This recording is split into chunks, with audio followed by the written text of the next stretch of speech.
परिवर्तन हुआ। क्या? एक बालक कुख्यात हुआ और एक विख्यात हो गया। विख्यात बालक कौन हुआ? गोकर्ण जी महाराज। गोकर्ण जी महाराज ज्ञानी हुए क्योंकि संत का प्रसाद था। कोई साधारण बात तो नहीं थी, संत का प्रसाद था। तो ज्ञानी तो स्वाभाविक सी बात है होना। और जो धुंधुकारी है वो कुख्यात हो गया, बड़ा दुष्ट। धुंधुकारी तो इतना कुख्यात हुआ, उसने अपने जीवन में कोई ऐसा कर्म बचा ही नहीं जो किया ना हो। जुआ खेलना, मदिरा पीना, वेश्यावृत्ति करना, चोरी करना, डकैती करना, कोई ऐसा पाप नहीं जो किया ना हो। बचपन में यदि वो खेलता रहे और उसके साथ कई बालक खेले तो सबको कुआं में धक्का देते, इतना दुष्ट। अच्छा, खल, हम खल को कहते ना, खल। खल है कौन? खल दो अक्षरों से मिलके बना है, खा और ला। इसका क्या मतलब है?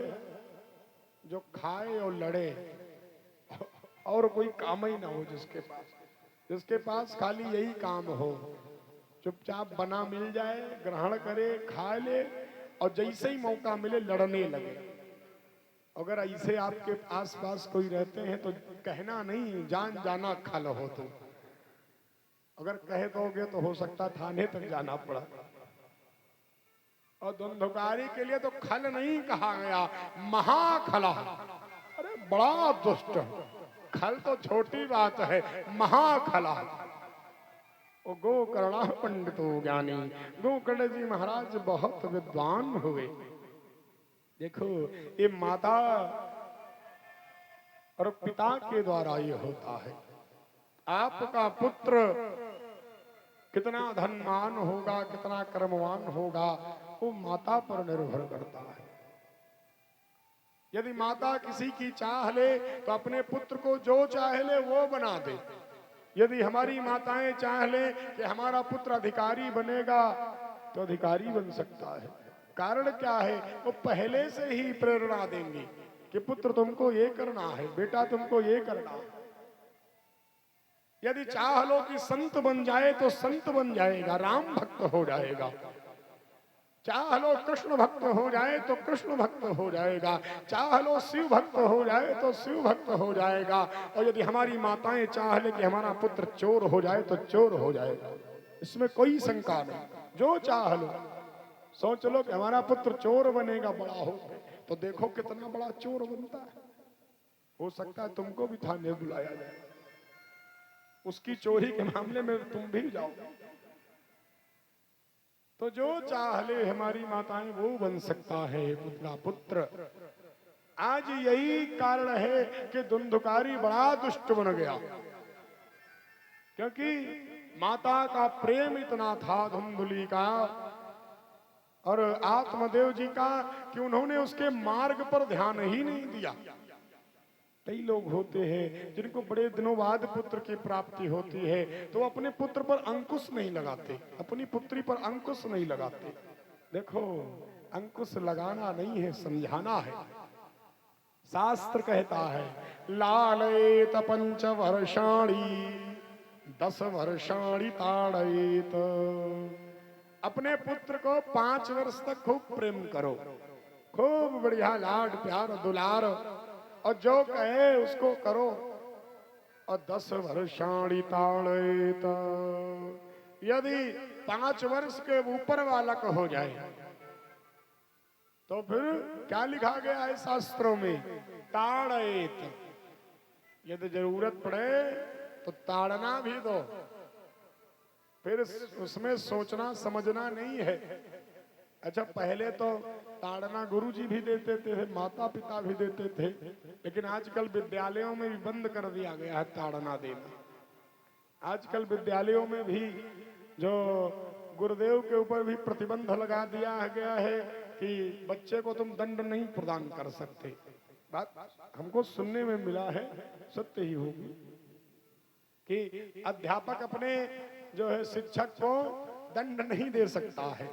यहाँ कई शिक्षक भी हैं तो वो भी सोच रहे होंगे कि हमको कूटने को नहीं मिलता। तो शिक्षकों को ये कहा गया कि तुम दंड नहीं दे सकते। अच्छा अब बताओ, अध्यापक ना दंड दे, माता पिता ना दंड दे, तो बालक सही मार्ग पर कैसे जाएगा? शास्त्र आज्ञा दे रहे हैं 10 वर्षाणि ताड़येत, 5 वर्ष तक तो इतना प्रेम करो, इतना प्रेम करो कि कोई कमी ना रहे। लेकिन जब 5 वर्ष के ऊपर बालक हो जाए तो 10 वर्षों तक ताड़ना दो। ताड़ने का अर्थ मतलब ये नहीं कि तुम गुस्से में आओ, जब मन करे 2-4 तमाचा लगा दो। कहीं बाबूजी गुस्से में आए थे, पीट के चले गए, ये ताड़ना नहीं। ताड़ना ऐसी कि अपने बालक को समझाओ, अपनी पुत्री को समझाओ, बिटिया को समझाओ, और यदि ना माने तब ताड़ना दो। तब ताड़ना देना आवश्यक है, दंड देना आवश्यक है। अब कितने वर्ष हो गए? 15 वर्ष बीत गए ना। और आज के समय में यदि शायद, अब हमें तो जानकारी इसकी नहीं कह सकते, परंतु लगभग 16 वर्ष का बालक होता है तो 10th पास हो जाता है। लगभग 15-16 साल के बालक 10वीं कक्षा तो पास ही हो जाते हैं।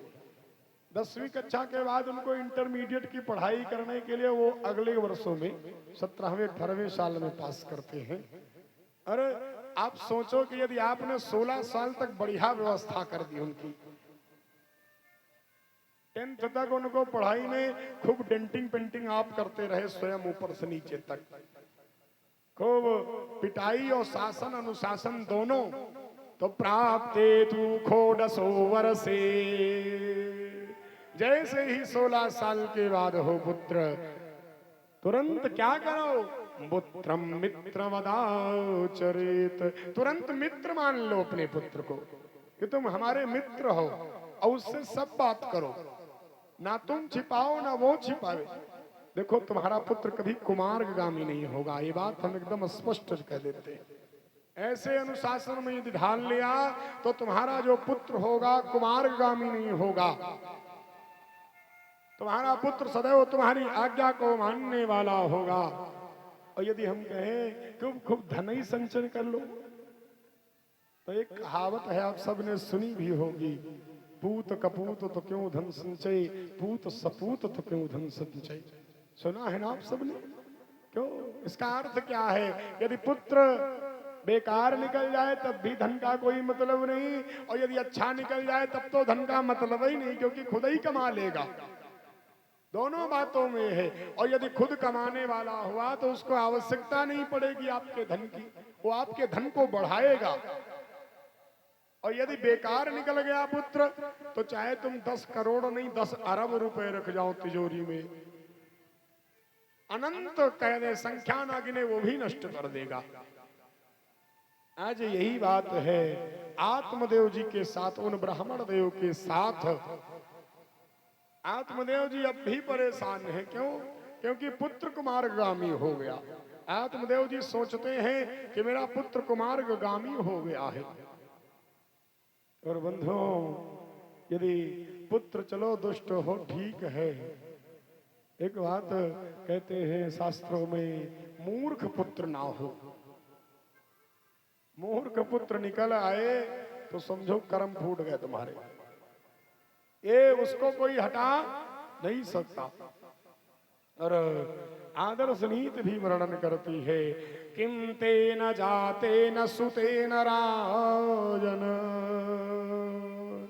और जो पुत्र ऐसे संस्कार भी दो, ये भी हम पिता माता को बता देते हैं कि यदि आप संस्कार अच्छे दो, अपने धर्म का पालन करो, लेकिन फिर भी आपका पुत्र गलत निकल जाए, किसी कारणवश गलत निकल जाए, तो ये सोच लो कि उसका जन्म ऋण चुकाने के लिए हुआ है। मैं उसका अगले जन्म में कोई ऋणी था, कर्जदार था, आज वो इस जन्म में मेरा पुत्र बनकर आया है, अब मैं इस कर्ज को चुकाऊंगा, इस पूरे जन्म में चुकाना है, ऐसा मान करके जीवन में अपन। आज जब धुंधकारी ऐसा व्यवहार करता है तो आत्मदेव जी सोच रहे हैं कि क्या किया जाए। उसी समय जो गोकर्ण जी महाराज हैं, परम विद्वान हैं, उन्होंने तुरंत अपने पिता को सुंदर उपदेश दिया, गीता का उपदेश दिया। गोकर्ण गीता के नाम से जानते हैं हम सब। और ऐसा सुंदर उपदेश दिया है बंधु। देखो, यदि बालक योग्य हो तो पिता को भी उसकी बात समझनी चाहिए। कई कई पिता होते कहे नहीं हम समझे, सुनेंगे ही नहीं। देखो, बालक की बात भी सुनो। हो सकता है कि उसको किसी मामले में ज्ञान तुमसे ज्यादा हो गया हो, ये भी तो हो सकता है। भाई, आपकी शिक्षा दीक्षा अलग हुई होगी, आप यहीं पढ़े हैं, आपकी शिक्षा दीक्षा यहीं हुई होगी।